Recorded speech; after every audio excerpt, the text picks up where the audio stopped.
Hey, what's up, everyone? Maury Croson here, and today we're going to be going over 15 key components that I use to improve my 40-yard dash. And these are also things that I use in teaching athletes how to improve their own 40-yard dash, both in person as well as online. I want to make this video pretty quick and to the point, so we're going to go ahead and hop right into it. The first thing that you have to understand with this is a very step-by-step basis for how to run a faster 40. So what that means is we want to be able to achieve certain ranges. So we can see this is Jamar Chase, ran 4.4, and at 4 steps he's at 5 yards. He's at 6 feet tall. 7 steps he's past 10 yards.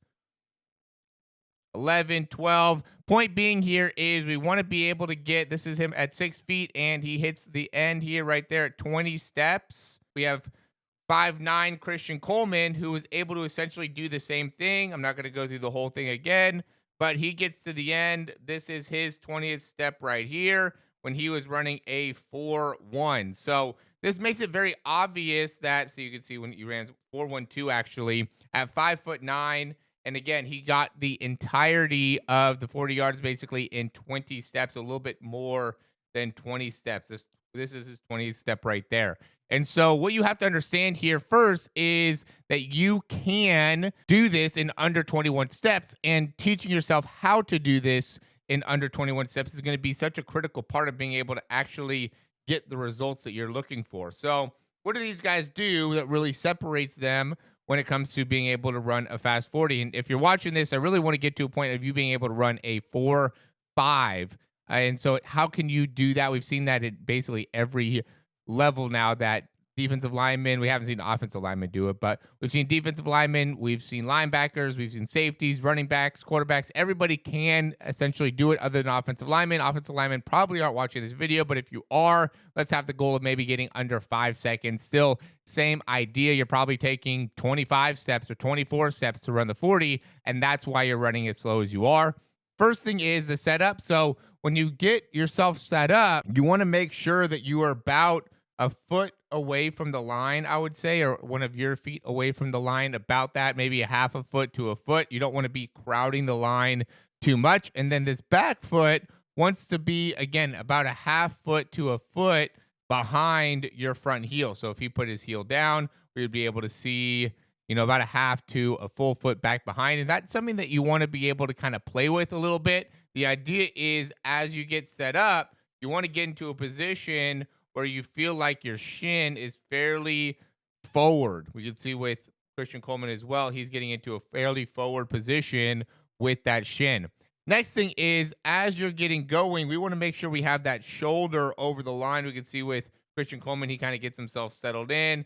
And so we want to lean forward so the shoulders are over the line. We see a lot of people that end up getting set up and they're going to just be too far back in the hip and therefore are not able to get as much distance as they're getting started. So get set up, and then from there, really lean forward. A great example of this we see with Christian McCaffrey. He gets himself set up, and then we could just see that forward lean that he has to get himself up and over the line. So as he's going, he gets a great forward movement as he's getting out the blocks. The next thing, again, this is going to be as you're getting set up, and I think Jamar Chase does this really, really well, is you want to make sure that you get your chin all the way tucked and you get your hips up. Christian McCaffrey doesn't do this as well, where he's a little bit more forward with his head and his hips are not as far up.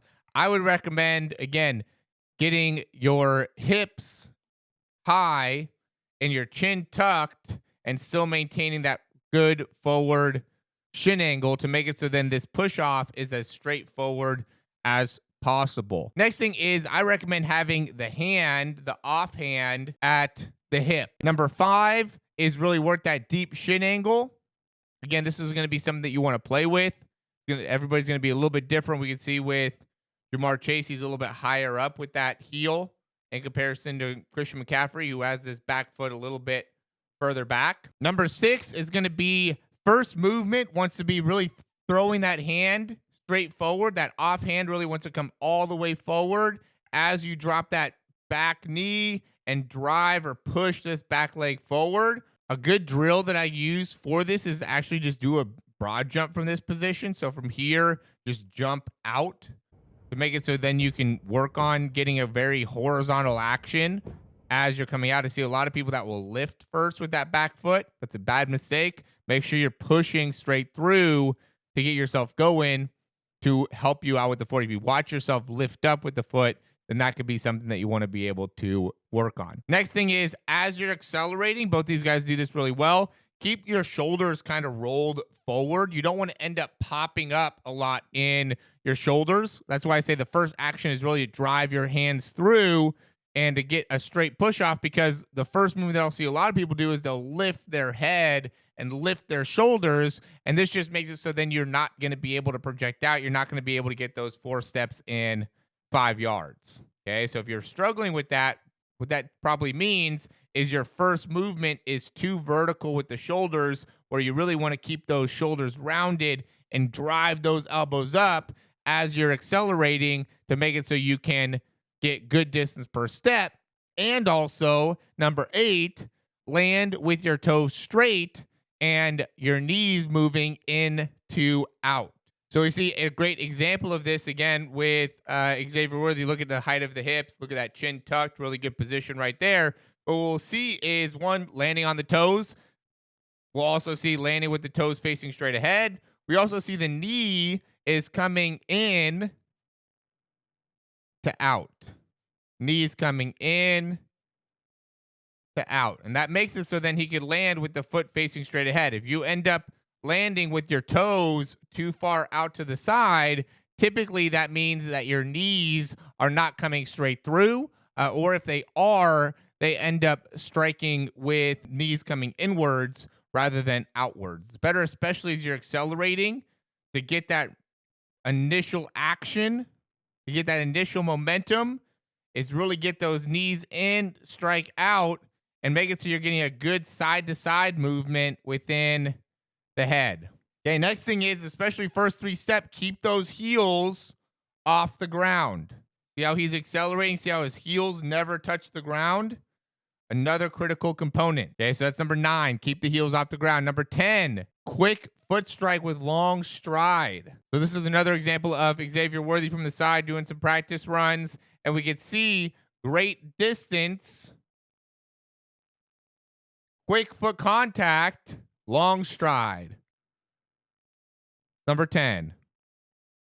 Okay, number 11, low heel recovery and get a push. Emphasize the push. When your foot's leaving the ground, this should be what we see. If we see your toe like this, you're not pushing enough. So make sure you're getting that toe to push as you are accelerating.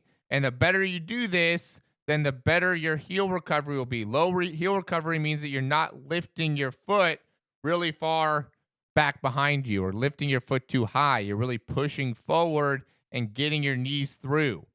A good rule of thumb for this is, as one foot striking the ground, so we can see like left foot strikes the ground, notice how his off leg is already through. So if I was going to look at it from the side, you would be able to see both knees even as the foot striking the ground. It's a great way to be able to see if you're doing a good job with the heel recovery. Because if you're lifting with the heel right here, what that'll do is it'll make it so as that foot striking the ground, you'll see that the knee's really far back behind. Okay, so as that foot strikes, boom, foot strikes, we can see evenness with the knee.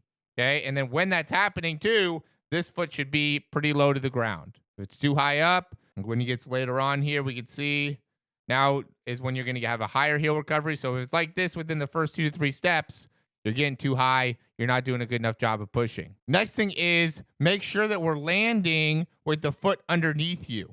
Okay, so as you're accelerating here, it's critical that you're continuing to generate strong force into the ground, but landing with the foot underneath you. We'll see a lot of people that will end up doing what's called overstriding, which means that the foot's landing too far out in front of their body. We can see again with Xavier Worthy as well as Jamar Chase. They're both landing with their foot underneath the hip. They are really foot behind their chin as the foot striking the ground. This will allow you to continue to accelerate. Once you start landing with the foot out in front of the hip, that's going to make it so you start braking as your foot striking the ground, which is going to negatively impact your ability to continue to accelerate. And that's really the key thing here, is continue to accelerate. If you're going to be able to run 4.5, you're going to have to do that by accelerating immediately and very effectively for the first 20 yards, especially. Number 13, which is the one I already went over, something I started off with: 4 steps in 5 yards, 7 steps in 10 yards, 12 steps in 20 yards, and do the whole 40 in under 21 steps. If you're not able to get this, then you want to work on those particular parts. If you can't get to 12 steps in 20 yards, make sure you're working on that acceleration. And with that, make sure you're working on these particular parts of the acceleration. So low heel recovery, strong foot strike, keeping the toes facing straight ahead, how you're getting set up, keeping those shoulders rolled forward. All those things are going to be critical to make it so you can achieve the goal. Another big thing is limit the arms from crossing over the best that we can. We want to be able to get the arms forward, pull straight back. I see so many athletes that just struggle with the arm swing. So if you are not putting an emphasis on the arm swing when you're doing your drills, when you're doing your warm-ups, when you're doing your sprinting, that's going to negatively impact your performance. Make sure that your arms are going forward and back. And if you see that you're not doing a great job with that, we do have some drills that can help you out. You can go ahead and check that in the card above, or also just work on just general arm drills. There's a ton of things that you could do for that. And then the last thing is make sure your foot is coming underneath you, not behind you. So another thing that I'll see is people will end up getting stuck with their foot getting too far back behind them rather than being able to get up and underneath. Okay, another thing is just not getting very good height of your foot. You need that foot to come all the way up back behind you to be able to have great speed. If you're not getting good foot height, then you're not going to be able to run fast. You can see with Jamar Chase, he starts off with his foot fairly low, right? Low heel recovery, this is what you want, right? Low heel recovery means he's not getting his heel super high as he's coming through. But notice at the end, now he's getting a lot higher with the heel recovery. The big thing, though, that you don't want to end up happening is you don't want to get stuck with the foot back behind, which would make it so then you lean forward too much. But I'll also see a thing where people just don't get much height in their foot in general. So make sure that's also not one of the things that you're doing. You don't want to be limited in your foot height. You got to get that foot to come up and underneath, not back and behind. 15 things to make sure that you're able to run a 4, 5, 40-yard dash. If you like the information, click that thumbs up. Subscribe to the channel if you haven't already. We have a lot of great content for you to be able to improve your 40, as well as some great breakdowns to help you out. And we also have a program down below if you want to check that out. Makes it so you could run a great 40-yard dash. We include a lot of great things with that to make it so you're just going to be able to really guarantee your success when it comes to improving the 40. That's part of it. It's a guarantee. So if you don't see the improvement, you can get your money back 100%.